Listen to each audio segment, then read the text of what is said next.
A Catedral de Tui comezou a construírse en 1120 e rematou a súa construcción no 1180. Supón unha visita obrigada se pasas polo Baixo Miño, xa que é unha das obras arquitectónicas máis importantes de Galicia.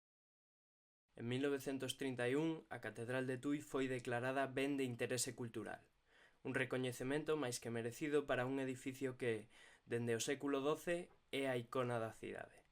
Trátase dunha edificación que combina a arquitectura románica con a arquitectura gótica.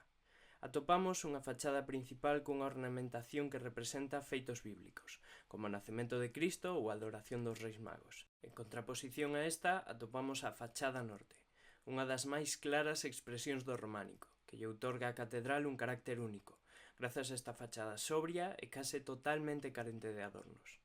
No seu interior atopamos o claustro, que destaca tanto pola súa beleza como por ser o máis antigo da comunidade galega.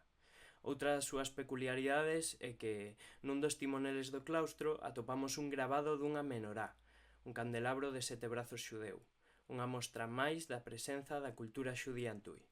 Xa sexa dende a praza de San Fernando, dende o Monte Aloia ou dende Valensa, a cidade veciña, pódese apreciar a beleza da catedral, a xoia arquitectónica que coroa o corazón de Tui.